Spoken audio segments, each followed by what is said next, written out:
नहीं करती।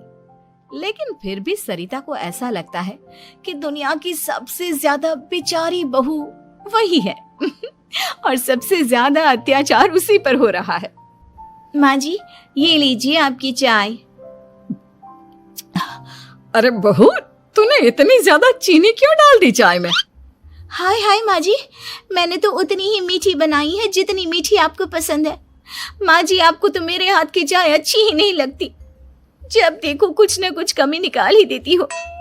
अरे बहू, तू एक बात के पीछे ही पड़ जाती है। मैंने ऐसा कब कहा कि तू रोज चाय खराब बनाती है? सरिता अपने कमरे में चली जाती है और फोन उठाकर अपनी माँ से बात करती है। हेलो माँ, कैसी हो आप? क्या कर रही हो? मैं तो ठीक हूँ, पर तू बता, तेरा मूड कैसा है? तेरी आवाज से लग रहा है कि कुछ तो हुआ है तेरे ससुराल में। अरे क्या बताऊँ माँ, यहाँ तो हर समय मेरे साथ बहुत बुरा व्यवहार होता है। मैंने अपनी सास के लिए इतनी अच्छी चाय बनाई, लेकिन मेरी सास चाय पीते ही मुझे 4 बातें सुना दी। बेटी, तू इतनी छोटी छोटी बातों पर ध्यान ही क्यों देती हो? तुम्हारी सास ने कुछ बोल भी दिया तो क्या हो गया, वो बड़ी है ना तुझसे। माँ ने इतना समझाया, लेकिन इस बात का सरिता पर कोई असर नहीं हुआ। अपनी बेचारी बहू की छवि वो बदलना ही नहीं चाहती। अगली सुबह सब नाश्ते की टेबल पर बैठकर नाश्ता कर रहे थे, तभी सरिता ने अपने पति से कहा, सुनिए जी, मुझे ना आज बाजार से कुछ सामान लेकर आना है।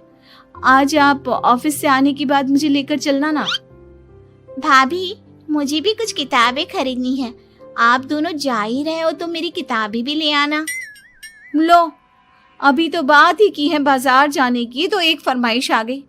माँ जी, आप भी बता दो कुछ, और हाँ, मोहल्ले वालों से भी बोल दो अगर वो कुछ मंगवाना चाहते हो तो। बेचारी मीनाक्षी अपना सा मुंह लेकर रह गई। ये सब देखकर रोहन से चुप नहीं रह गया और वो गुस्से में बोला, सरिता, क्या हो गया है तुम्हें?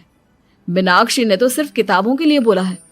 तुम्हें मीनाक्षी से इस तरह से बात नहीं करनी चाहिए। माफी मांगो उससे अभी। क्या? मैं माफी मांगू? दिन भर आपके घर के काम करूं मैं, आपकी और आपके घर वालों की बातें सुनूं मैं, और अब माफी भी मैं मांगू? ऐसा कभी नहीं हो सकता। ये बोलकर सरिता वहां से चली जाती है। एक दिन उनकी पड़ोसन घर आती है। अरे सरिता, क्या कर रही है? और क्या करूंगी भाभी जी, बस घर का काम ही कर रही हूँ। आप बताओ कैसे आना हुआ? अरे मैं तो तुम्हारा हालचाल पूछने आई थी, लेकिन तुम तो बिजी लग रही हो। कोई बात नहीं, मैं बाद में आ जाऊंगी।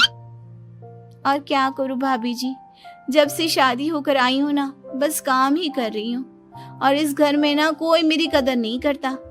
पति है जो बस घर से ऑफिस, ऑफिस से घर। ननद को तो कॉलेज से फुर्सत नहीं। बची सास तो उनका सारा समय मेरी गलतियां निकालने में लग जाता है। अरे ये क्या कह रही हो सरिता? तुम्हारी सास तो पूरे मोहल्ले में तुम्हारी तारीफ करती फिरती है कि तुम बहुत अच्छी हो, पूरा घर तुम्ही ने संभाल रखा है। हाँ तो क्या हुआ, इसमें गलत क्या कहती है? सच्ची तो कहती है। मेरी मर्जी के बिना इस घर का पत्ता भी नहीं हिलता। शाम को जब रोहन घर आया तो उसने सबसे कहा, कल हम सबको मौसी जी के घर जाना है। उनकी बेटी की शादी है। सब अपनी अपनी पैकिंग कर लो, सुबह होते ही निकल जाएंगे। और सरिता, तुम कान खोलकर सुन लो, वहां जाकर किसी की बुराई भलाई शुरू मत कर देना, नहीं तो मुझसे बुरा कोई नहीं होगा। हाय हाय जी, आप तो ऐसे कह रहे हो जैसे मैं सुबह शाम सबकी बुराई करती फिरती हूँ। आज तक कोई कह नहीं सकता कि मैंने किसी की पीठ पीछे किसी के बारे में कोई बुरी बात बोली हो तो। अरे बस बहू, बात को और ज्यादा आगे मत बढ़ा। हमें सब पता है तू हमारे साथ क्या व्यवहार करती है। ये बात घर तक रखना, शादी में किसी को कुछ मत बोलना, नहीं तो सब कहेंगे कि शांति की बहू कितना बोलती है।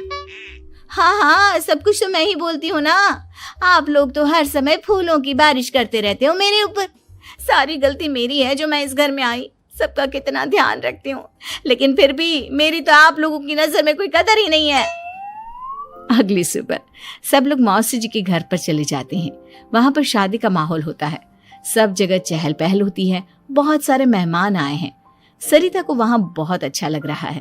वो अपने मन में सोचती है, यहाँ कितना अच्छा लग रहा है, कितनी रौनक है। मैं यहाँ किसी से ज्यादा बात नहीं करूंगी। अगर मेरे मुंह से कुछ ऐसा वैसा निकल गया तो रोहन जी तो मुझसे गुस्सा हो जाएंगी। सरिता ये सब सोच ही रही थी कि वहां रोहन की कजिन साक्षी आ गई और सरिता से बोली, आप सरिता भाभी हो ना?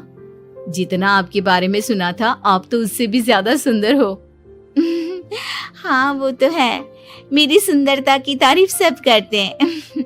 मेरे मायके में तो सब यही बोलते हैं कि रोहन जी की किस्मत बहुत अच्छी है जिन्हें मैं मिली। लेकिन आप कौन है? मैंने आपको पहचाना नहीं। मैं रोहन भैया की कजिन हूँ। आपकी शादी पर नहीं आ पाई थी ना, इसलिए आप मुझसे मिली नहीं कभी। शांति मौसी और मीनाक्षी आपकी बहुत तारीफ करते हैं। क्या कहा तुमने? मेरी तारीफ? कभी नहीं। मेरे ससुराल वाले कभी मेरी तारीफ कर ही नहीं सकते।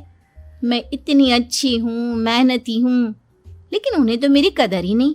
सारा दिन घर का काम करती हूँ, फिर भी मेरी सास ना मुझे सुनाती रहती है और पति भी मेरी सास की साइड लेते हैं। ना कभी बाहर ले जाते हैं ना कहीं घुमाने। अगर घुमाने के लिए कभी बोल भी देना तो उनकी बहन बीच में आ जाती है। मैं कैसे रह रही हूँ उस घर में ये मैं ही जानती हूँ। सरिता की ये बातें सुनकर साक्षी को बड़ी हैरानी हुई। अब वो हर किसी के सामने अपनी बड़ाई और ससुराल वालों की बुराई करने लगी। रोहन और शांति को सरिता पर बहुत गुस्सा आया, लेकिन वो चुप रहे। अगले दिन जब वो अपने घर पर आए, सरिता, तुमने क्यों सबके सामने मेरी इज्जत का तमाशा बनाया? तुमसे बोला था ना कि चुप रहना। अजी ऐसा भी क्या कह दिया मैंने जो इतना भड़क रहे हो? तुम जहां जाती हो अपना रोना शुरू कर देती हो, कभी किसी दूसरे की बात ही नहीं सुनती, बस अपनी कहती रहती हो। तुमने सबके सामने हमारा तमाशा बनाकर रख दिया है। हे भगवान, मुझे अपने पास बुला ले। जिस घर में मेरी कदर ही नहीं उस घर में मेरा क्या काम? अरे क्या करूंगी मैं यहाँ रहकर? जो भी आता है मुझे सुनाकर चला जाता है। मैं तो किसी से कुछ नहीं कहती। सीधी सादी बहू मिल गई है ना सबको, तो जो जी में आए वो करो। सरिता ने अपने आगे किसी को कुछ बोलने ही नहीं दिया और उस दिन भी उसने सबके सामने खुद को बेचारी बना ही दिया।